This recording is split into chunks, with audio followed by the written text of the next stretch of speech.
গুজব ছড়ানো হয় যে বাংলাদেশি জনগণ ভারতের ভূখণ্ডে ঢুকে তাদের গম কেটে নিচ্ছে। বিকেল 4টা পর্যন্ত থেমে থেমে উত্তেজনা ছিল। উভয় দেশের সীমান্তে যারা উত্তেজিত জনগণ ছিল তাদেরকে সরিয়ে নেওয়া হয়। সীমান্তে কিন্তু এখন পুরোপুরি পরিবেশ শান্ত রয়েছে, কৃষকরা মাঠে কাজ করছে। প্রিয় দর্শক, আপনারা জানেন যে চাঁপাইনবাবগঞ্জের শিবগঞ্জ উপজেলার কিরণগঞ্জ এবং চৌকা সীমান্তে গত 2 দিন ধরে উত্তেজনা বিরাজ করছে এবং ঘটনার সূত্রপাত কিন্তু কিরণগঞ্জ সীমান্তের 173 3S পিলারের কাছে গম কাটাকে কেন্দ্র করে মূলত এই ঘটনার সৃষ্টি হয়েছিল।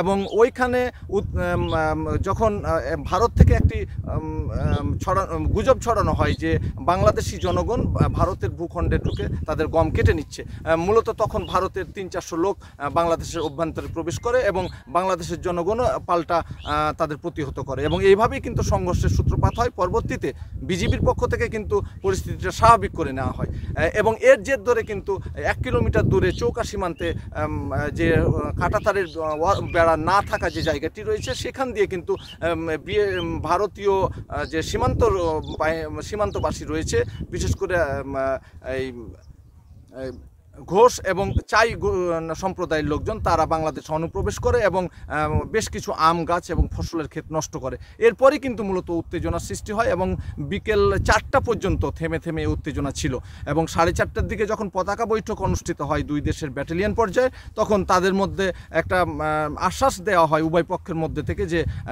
সীমান্তে আর উত্তেজনা ছড়ানো যাতে না পারে, এই জন্য 2 দেশের সীমান্তবাসীকে সেখান থেকে সরিয়ে নিতে হবে। এবং এরই প্রক্রিয়ার অংশ হিসাবে কালকে বিকেল 5টা থেকে কিন্তু উভয় দেশের সীমান্তে যারা উত্তেজিত জনগণ ছিল তাদেরকে সরিয়ে নেওয়া হয় এবং আজকে কিন্তু পরিস্থিতি পুরোপুরি উল্টো।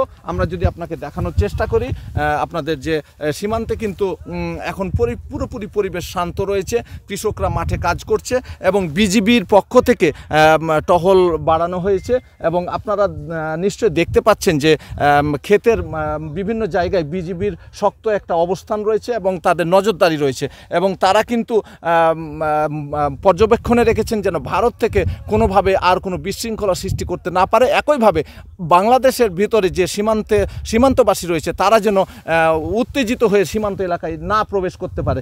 এক কথায় সীমান্তের পরিস্থিতি স্বাভাবিক রাখার জন্য বিজিবির পক্ষ থেকে এবং বিএসএফের পক্ষ থেকে প্রাণপণ চেষ্টা করা হচ্ছে।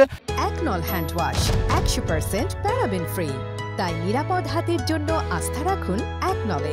কৃষকরা মাঠে কাজ করছে, তবে কৃষকদের মধ্যে এক ধরনের কিন্তু উৎকণ্ঠা রয়ে গেছে, কারণ কৃষকরা বলছে যে কালকে যেভাবে আকস্মিকভাবে ভারত থেকে বাংলাদেশে প্রবেশ করেছে, আজকে যদি এরকম অবস্থা হয় তাহলে তারা কিন্তু ক্ষতিগ্রস্ত হবে। ইতিমধ্যেই কিন্তু তাদের ফসলের ক্ষয়ক্ষতি হয়েছে। তো তাদের মধ্যে যে উৎকণ্ঠা রয়েছে, কিন্তু তারা শান্তিতে আজকে কাজ করতে পারছে। তাদের বক্তব্য হচ্ছে আর তারা সীমান্তে কোনো ঝামেলা চান না। এই ছিল আমার কাছে সর্বশেষ চাঁপাইনবাবগঞ্জের কিরণগঞ্জ এবং চৌকা সীমান্তের মাঝামাঝি জায়গা থেকে AKS রোকন, চাঁপাইনবাবগঞ্জ।